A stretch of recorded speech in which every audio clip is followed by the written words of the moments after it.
몇 달간 미국 대학교에서 수업을 들을 기회가 있었다. 강을 끼고 있는 보스턴의 아름다운 학교였다. 초등학생 때부터 유학 가고 싶다고 노래 불렀던 나는 부푼 꿈을 안고 미국에 도착했다. 그러나 현실은 기대와 달랐다. 낯선 사람들 속에서 웃고 떠들면서도 무리에 진정 속하지 못하는 느낌이었다. 그럼 큰딸 잘 지내지. 걱정 붙들어 매셔. 애써 웃으며 통화를 끝낸 나는 룸메이트에게 눈물을 들키지 않으려 화장실로 달려가곤 했다.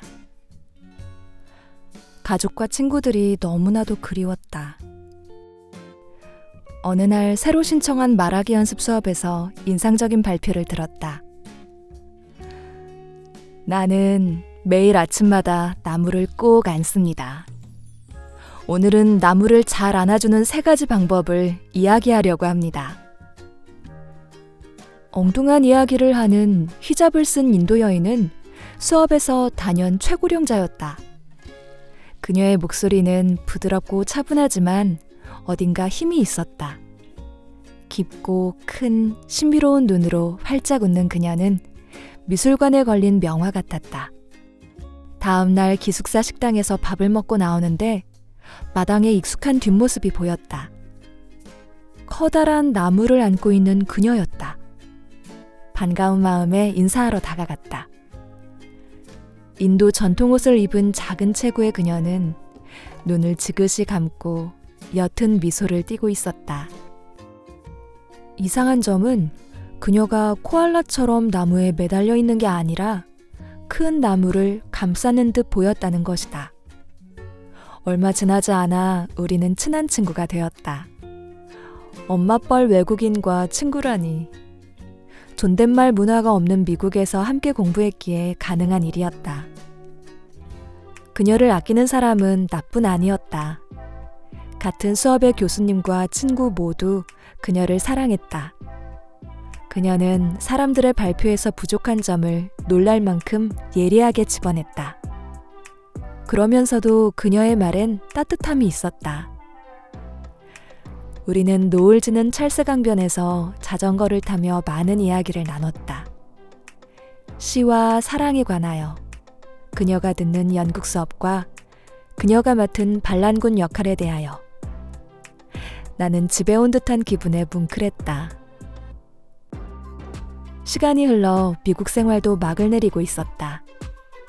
우리는 아쉬움을 뒤로한 채 편지와 선물을 교환하며 마지막 만찬 장소로 베트남 식당을 택했다.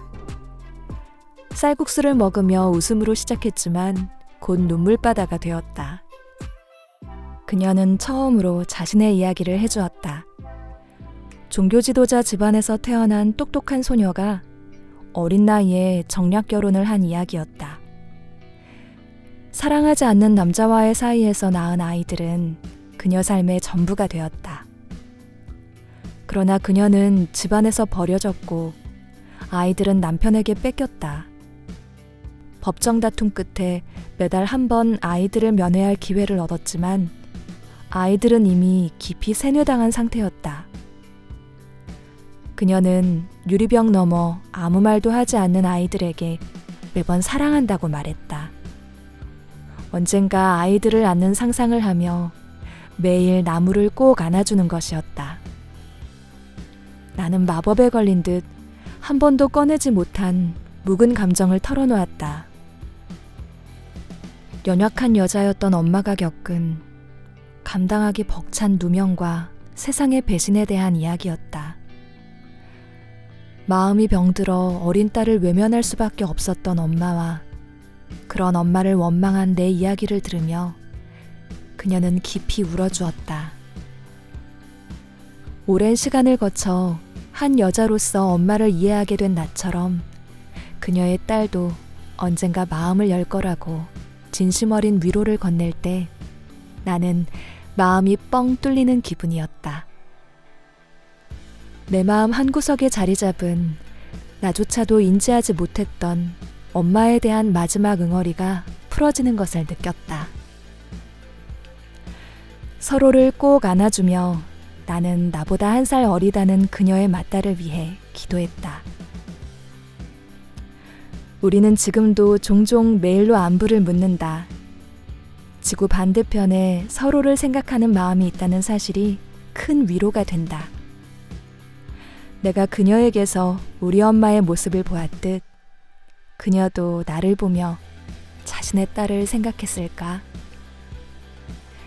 시간에는 어떤 관계에서 기적을 일으킬 힘이 있음을 믿는다. 그날이 올 때까지 그녀가 편히 자신의 인생을 살아가기를 바란다.